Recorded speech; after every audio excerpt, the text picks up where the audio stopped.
Статистикийн мэдээнээс үзэхэд дэлхийн хэмжээнд жилд 25-аас доош насны 400 мянга гаруй хүн автомашины ослын улмаас амнасаа алдаж байна. Энэ нь өдөр бүр 1000 гаруй залуус зөвхөн зам тээврийн ослын улмаас нас барж байна гэсэн үг. Харин манай Монгол улсад хоногт нэг хүн буюу жилд 400 орчим хүн замын хөдөлгөөнд оролцогчдын үүрэг хариуцлагын улмаас амнасаа алдаж байна. Анх удаан автомашин жолоодож хөдөлгөөнд оролцож байгаа шинэ жолоочийн хувьд замын хөдөлгөөний орчинд дасан зохицоход тодорхой цаг хугацаа шаардлагатай байна. Харин туршлагатай жолооч нарын хувьд замын хөдөлгөөний бүхий л орчин энгийн зүйлмэд болсон байдаг. Гэсэн хэдий ч жолооч хүн бол цаг ямагт уужуу тайван хянуур болгоомжтой замын хөдөлгөөнд оролцож эрдэнэт хүний эрүүл мэнд амь насыг хариуцж яваа үүрэг хариуцлагаас хизээч чөлөөлөгдөхгүй гэдгийг гүн бат ухамсарлан ойлгосон байх ёстой.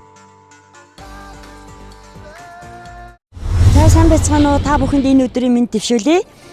За өнөөдөр бид нэр энд замын хөдөлгөөнд оролцогчдын ёс зүй, хөдөлгөөний соёл гэсэн сэдвээр нээлттэй хичээл явуулахаар хүрэлцэн ирээд байна. За өнөөдрийн манай энэ хичээлд Бэлгүүн тулга авто сургуулийн багш нар сонсогч нарынхаа хамт оролцохоор хүрэлцэн ирээд байна. За хичээлийн зорилго нь жолоочийн ёс зүйн хэм хэмжээг тодорхойлох, замын хөдөлгөөнд оролцогчдын харилцан бие биенээ хүндэтгэх ёс зүйн талаар ярилцаад эцэст нь замын хөдөлгөөний соёл гэж юу юм? Замын хөдөлгөөнд оролцогчид ер нь соёлтой оролцохын тулд юу анхаарах ёстой юм? Яаж оролцох ёстой юм гэсэн нэгдсэн нэг дүгнэлтэнд хүрэхэд оршноо. За ингээд хичээлийнхаа эхний асуултыг манай Ахмад багш онц тээвэрчин тоохоо багшаасаа эхлэе.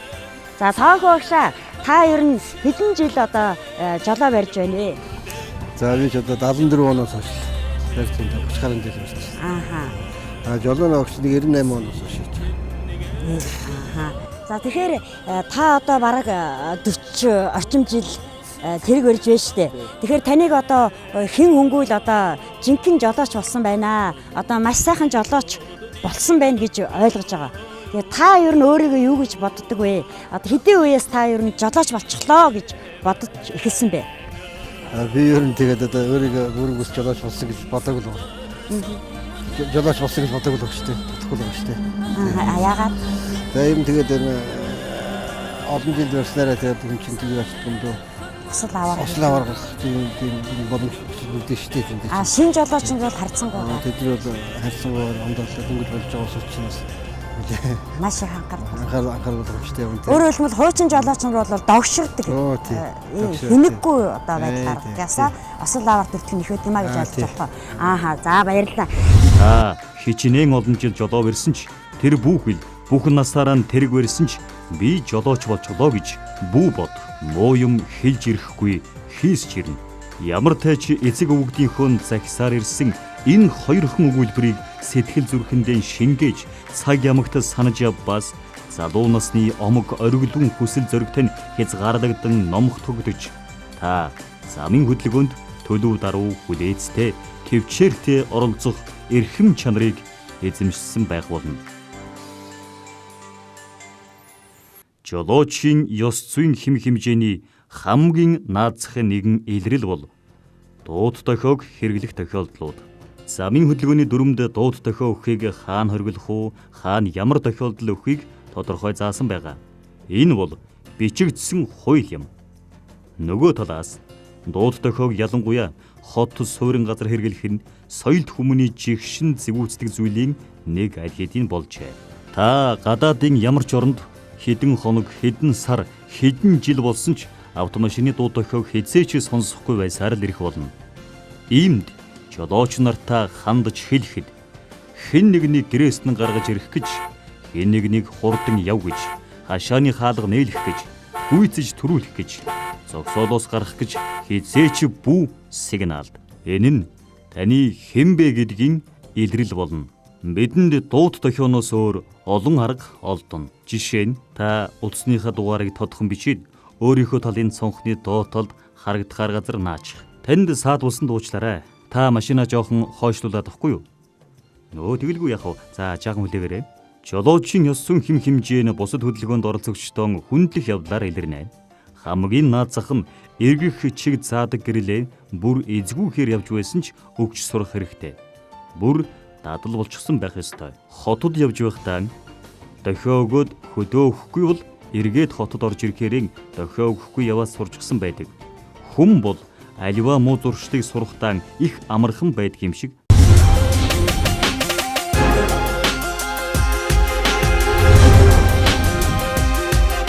Дараагийн асуултыг Төвс Эрдэнэ багшаас асууя.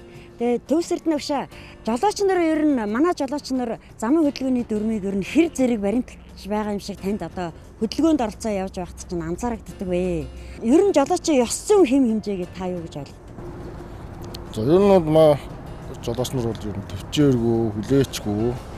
Дүрмээ бол ер нь эхний тодорхойлж баримтлахгүй болж одоо ер нь ёс зүйн хэм хэмжээтэй жолооч гэж ер нь хэнийг хэлэх вэ? За тэр бол би энд наарцсэг зам тавьж өгөх, би нэг хүндлэж зам хөдөлгөөнд оролцох юм лээ. Ёс зүйн хэмжээ гэж хэлээ. За дүрмээ сайн баримталдаг байх хэрэгтэй. Тэгээ чигж бодлоо оролцох юм лээ. Тэгэхээр зэрэг өөрөөр хэлэх юм бол жолоочийн ёс зүй бол замын хөдөлгөөний дүрмийн хэрэгжилтээр илэрнэ гэж тодорхойлж болох уу? За баярлалаа. За тэгэхээр жолоочийн ёс зүй гэдэг асуудал бол жолооч одоо хэрхэн замын хөдөлгөөнийхөө дүрмийг баримталж байна вэ гэдгээр илэрдэг юм байна тийм үү хүүхдүүд. За тэгэхээр манай нөхцөлд миний бодлоор надад одоо ерөөсөө хоёрхан зүйлэл маш тод анзаарэгдэж байдаг хөдөлгөөнд оролцоод явж байхад. Тэгэхээр энэ юу гэхлээр зэрэг манайд одоо энэ хөдөлгөөнд оролцож байгаа жолооч нарын нэг хэсэг нь одоо ерөөсөө замын хөдөлгөөний дүрмээ огт мэддэггүй хүмүүс оролцоод байгаа юм шиг санагддаг. Тэгэхээр одоо замын хөдөлгөөнийхөө дүрмийг огт мэддэггүй юм чинь тэр хүн одоо юугаа баримтлах вэ? Юугаа хэрэгжүүлэх вэ? Нөгөө талаас замын хөдөлгөөний дүрмийг мэддэг хэрнээ хэрэгжүүлдэггүй бас нэг хэсэг хүмүүс оролцоод байгаа. Ингээд мэддэггүй одоо хүмүүс нийлээд замын хөдөлгөөний дүрм гэдэг юмыг одоо Монгол улсад байхгүй болгочод байна да гэж надад бол анзаарэгдэж байдаг юм аа. За тэгвэл жишээлх юм бол одоо хөгжилтэй орнуудад тэр тусмаа одоо дэлхийн соёл иргэншлийн төв болсон одоо Америкийн нэгдсэн улсад жолооч нар бол ерөөсөө яг нэг жигд хүн шиг одоо замын хөдөлгөөнд оролцож замын хөдөлгөөний дүрмийг баримталдаг гэж байна. За би энэ дээр жишээлх юм бол ганцхан жишээ хэлье.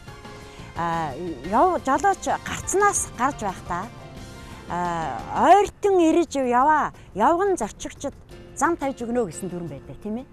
Тэгэхээр зэрэг энийг одоо Америкийн жолооч нар яаж биелүүлж байна вэ гэхээр одоо явган зорчигт ерөөсөө тэндээс ингээд чиглэл ирж байх юм бол зам дээр өшөө ирээгүй байхад нь одоо тэр жолооч нар айл хэдийнэ ингээд цогсоод хүлээж байна. Тэр үедээ бүр газар дороос гарч ирж байгаа цогсоолоос одоо хойшоо ингээд огцом өсвөр хойшоо машин ухарч болохоор тийм эвгүй газар хүртэл жолооч гарч ирээд цогсчихсон. Тэр явган зорчигчдыг хүлээгээ зогсчихв. Тэгэхээр зэрэг энэ бол одоо тэр жолооч явган зорчигчийг хэрхэн яаж хөндлөж байгаа юм бэ гэдэг тэр ёс зүйг харуулж байна. Тэгэхээр тэр жолоочийн хувьд бол замын хөдөлгөөний дүрмийн үг үсэг болгоны даган биелүүлж байна. Ингэснээрээ тэр жолоочийн ёс зүй бол харагдаж байгаа. Харин явган зорчигчийн хувьд маш сонин мэдрэмж төрдөг. Одоо тэр их хүндлэлийг хүлээж авсан явган зорчигч.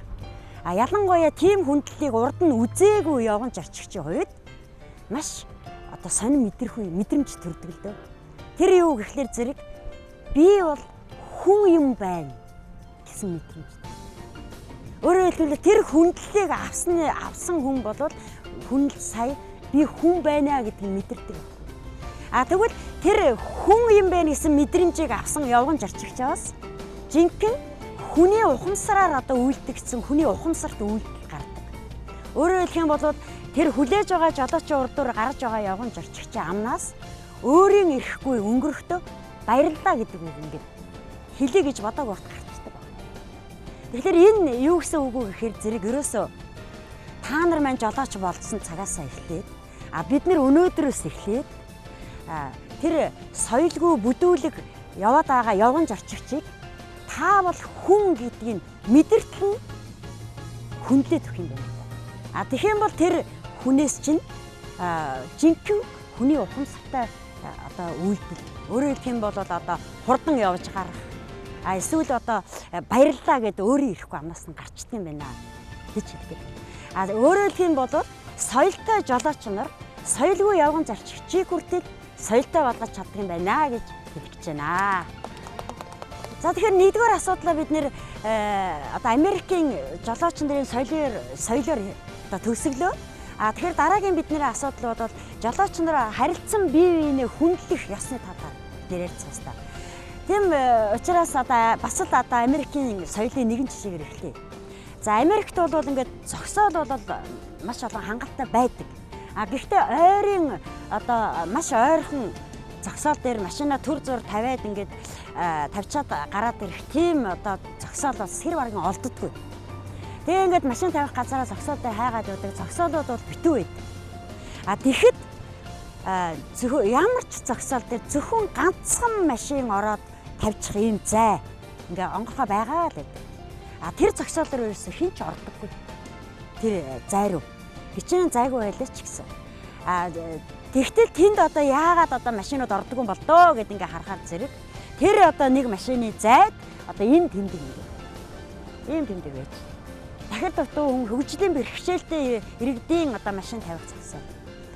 Тэгэхээр энэ бол бас одоо асар их хүндлэл соёл харагдаж байна гэж хэлэх гээд байна.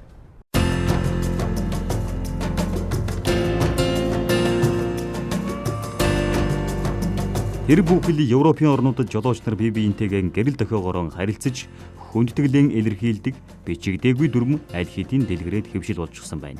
Жишээ болгож манай багш нарын үзүүлэх хичээлээс харцгаая. 2 машин зүүн талын игнэгээр явж байна. Арын машин гүйцэтгүүлэхийн тулд хол арийн гэрлээ асааж унтраах хэлбэрээр дохио өгнө. Энэ үед урд яваа машин баруун гарт тийшээ дохиогч зам тавьж өгнө. Арын машин гүйцэмгцээ ослын дохионы гэрлээ асааж дахин. Энэ бол баярлаа гэсэн үг юм аа. Хэрв та санамсаргүйгээр хэн нэгний хөдөлгөөнд саад учруулахаар үйлдэл хийсэн бол ослын дохионы гэрлээ асааж дах. Энэ бол уучлаарай гэсэн үг юм аа. Хэрв таны урд яваа автомашины багаж нь онгосон, эсвэл хаалган дутуу хаагдчихсан, эсвэл дугуйных нь хийг арчсан, аль эсвэл ачаан чирэгдчихсэн ч юм уу ямар нэгэн хөдөлгөөнд саад учруулах зүйл тохиолдчихсон түүнийг жолооч нь мэдэхгүй явж байвал та түүнийг гүйцэд очиод дахиж гараар зангаж мэдэгд. Хариуд нь нөгөө жолооч ослын дохионы гэрлээ асааж дохино. Энэ бол баярлаа гэсэн үг юм. Хэрв таны өдөөс ирж яваа машин хол ойрын гэрлээ асааж унтраах юм уу аль эсвэл ослын дохионы гэрлээ асааж дохивол таны урд замд ямар нэгэн хөдөлгөөнд саад зуржуулжгүй таагүй зүйл байна гэсэн үг. Иймд та хариуд нь баярлаа гэдэг үгийг хэлэхээ мартаузай.